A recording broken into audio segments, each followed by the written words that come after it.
Hello friends, स्वागत है तमारू मारा किचन में। आज આપણે બનાવીશું ગુંદર પાક। આજે આપણે ગુંદર પાકમાં એક પણ લોટનો ઉપયોગ નહીં કરીએ અને પરફેક્ટ રીતે ગુંદર પાક બનાવીશું। તો ચાલો ગુંદર પાક કઈ રીતે બનાવી શકાય તે જોઈ લઈએ। તો સૌથી પહેલા અહીંયા મેં એક કડાઈ લીધેલી છે। કડાઈની અંદર તેલ ગરમ થવા માટે રાખી દીધેલું છે। તેલ આપણું ગરમ જ છે તો તેની અંદર આપણે ગુંદર તળી લઈશું। તો અત્યારે મેં બધું જ માપ 250 ગ્રામ લીધેલું છે। તો મેં 250 ગ્રામ ગુંદર લીધેલો છે। તો ગુંદરને આપણે તળીને તૈયાર કરીશું। તો આ રીતે આપણે થોડો ગુંદર તેલમાં ઉમેરતા જઈશું અને ગુંદરને તળીને તૈયાર કરીશું।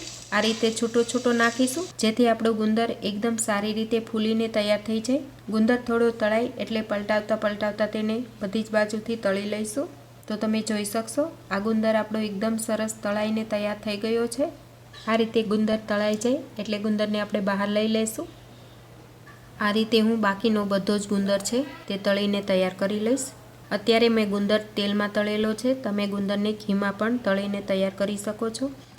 આ ગુંદર પાક બનાવવા માટે મેં ફક્ત 2 જ ચમચી ઘીનો યુઝ કરેલો છે। તમે બિલકુલ ઘી વાપર્યા વગર પણ આ ગુંદર પાક બનાવીને તૈયાર કરી શકો છો। તો આ રીતે મેં બધો જ ગુંદર તળીને તૈયાર કરી લીધેલો છે।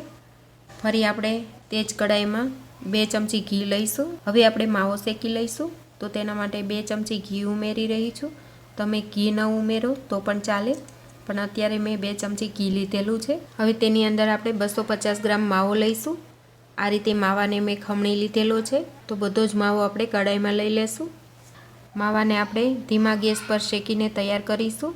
જો તમે ગામડેથી માવો લાવતા હોય તો તેમાં બિલકુલ ઘી ઉમેરવાની જરૂર નહીં પડે। આ માવો મેં ગામડેથી જ મંગાવેલો છે। જેમ માવો શેકાશે તેમ તેમાંથી ઘી બહાર આવશે, એટલે એક્સ્ટ્રા ઘી નાખવાની જરૂર નથી। જેમ માવો શેકાતો જશે એમ ઘી છૂટું પડવા લાગશે। તમે જોઈ શકશો 5 મિનિટ માટે મેં માવાને શેકીને તૈયાર કરી લીધેલો છે। ઘી પણ છૂટું પડી ગયું છે। તો અહીંયા માવો શેકાઈને તૈયાર થઈ ગયો છે। હવે માવાને આપણે એક પ્લેટમાં લઈ લેશું। હવે તે જ કડાઈમાં આપણે 350 ગ્રામ સાકર લઈશું। અત્યારે મેં સાકર લીધેલી છે, તમે ખાંડ અથવા તો ગોળમાં પણ આ ગુંદર બનાવી શકો છો। હવે આપણે સાકર ડૂબે એટલું પાણી ઉમેરીશું। હવે ગેસની ફ્લેમ મીડિયમ રાખી અને આ રીતે સાકરને પીગાળી લઈશું જેથી સાકર સરસ પીગળી જાય। ત્યાં સુધીમાં આપણે બીજી તૈયારી કરી લઈએ। તો અહીંયા મેં 250 ગ્રામ ગુંદર તળીને રાખેલો છે, તેને આ રીતે મેશરથી થોડો મેશ કરી લઈશું। તો આ રીતે મેં ગુંદરને થોડો ક્રશ કરી લીધેલો છે। હવે તેની અંદર 250 ગ્રામ કાજુના ટુકડા ઉમેરીશું। તો કાજુને મેં આ રીતે ટુકડા કરીને લઈ લીધેલા છે। સાથે જ આપણે 250 ગ્રામ બદામ લઈશું। બદામને પણ આ રીતે મેં કટકા કરીને લઈ લીધેલા છે। તો આ રીતે મેં બધું જ માપ 250 ગ્રામ લીધેલું છે અને સાકર 350 ગ્રામ લીધેલી છે। તો આ ગુંદર પાક બનાવવાનું પરફેક્ટ માપ છે। સાથે જ 250 ગ્રામ ટોપરું ખમણીને લઈશું। તો આ રીતે ટોપરાના વાટકા લીધેલા હતા, તેને ખમણીને તૈયાર કરી લીધેલું છે, તે પણ 250 ગ્રામ છે।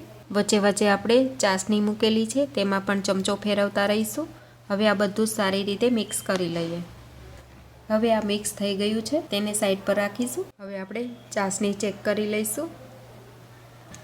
તો આ રીતે આપણે ગુંદર પાક માટે 1 તારની ચાસણી તૈયાર કરવાની છે। તો આની અંદર 1 તાર થઈ રહ્યો છે, તો તેનો મતલબ એમ કે આપણી ચાસણી તૈયાર છે। હવે તેની અંદર આપણે શેકીને તૈયાર કરેલો માવો છે તે ઉમેરી દઈશું। પહેલાં આપણે માવાને ચાસણી સાથે સારી રીતે મિક્સ કરી લઈશું। હવે આ બધું સરસ મિક્સ થઈ ગયું છે। હવે તેની અંદર આપણે કાજુ બદામ નાળિયેર અને ગુંદરનું જે મિશ્રણ રેડી કર્યું છે તે ઉમેરી દઈશું। હવે બધું જ સારી રીતે મિક્સ કરી લઈશું। તમને જો આ ગુંદર પાક વધારે ગળ્યો ભાવે તો તમે ખાંડ થોડી વધારે પણ લઈ શકો છો। હવે તમે જોઈ શકશો આ બધું જ એકદમ સરસ મિક્સ થઈ ગયું છે। તો હવે મિશ્રણને આપણે નીચે લઈ લેશું। આ સાઈડ મેં 2 થાળી લીધેલી છે, તેમાં ઘી લગાવી તૈયાર રાખેલી છે।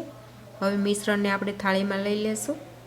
આ રીતે એક થાળીમાં મિશ્રણ લઈ અને બાકીનું મિશ્રણ આપણે બીજી થાળીમાં લઈ લેશું। જે રીતે તમારે દળ રાખવો હોય એ રીતે તમે મિશ્રણ થાળીમાં લઈ શકો છો। તો આ રીતે મેં બંનેમાં લઈ લીધેલું છે। હવે તેને વાટકાની મદદથી અથવા તો હાથથી બરાબર પ્રેસ કરી દઈશું। હવે આપણે આ રીતે હાથથી બરાબર પ્રેસ કરી અને દબાવી દઈશું। આની અંદર ડ્રાયફ્રૂટ નાળિયેર અને ગુંદર બધું જ વધારે છે, તો આ રીતે બરાબર પ્રેસ કરી લેવું જેથી બધું સ્ટીક થઈ જાય। નહીં તો તમે સારી રીતે પ્રેસ નહીં કરો તો બધું જ છૂટું છૂટું રહેશે। તો આ રીતે હું હાથથી જ બરાબર પ્રેસ કરીને તૈયાર કરી લઈશ। એ જ રીતે હું બીજી થાળીમાં પણ બરાબર લેવલ કરી લઈશ.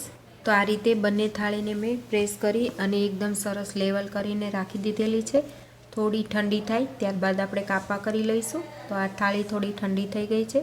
તો હવે કાપા કરી લઈએ. તમને જે સાઇઝના પીસીસ ગમે એ રીતે તમે કટ કરી શકો છો. તો હું કટ કરી લઈશ. કટ થયા બાદ આપણે થોડું ઠંડુ થવા દઈશું. ત્યારબાદ આપણે તેના પીસીસ અલગ કરી લઈશું. તો હવે હું તમને એક પીસ નીકાળીને બતાવી દઈશ. તો તમે જોઈ શકશો પરફેક્ટ માપ સાથે આપણે ગુંદર પાક બનાવેલો છે. તો આપણો ગુંદર પાક છે એકદમ સરસ રીતે બનીને તૈયાર થઈ ગયો છે. આ ગુંદર પાકને તમે લાંબા ટાઈમ સુધી સ્ટોર કરી શકો છો. તો ફ્રેન્ડ્સ, તમે પણ આ રીતે એકવાર ગુંદર પાક તમારા ઘરે જરૂરથી બનાવજો. બહુ જ સ્વાદિષ્ટ બને છે. તો તમે પણ એકવાર જરૂરથી બનાવજો.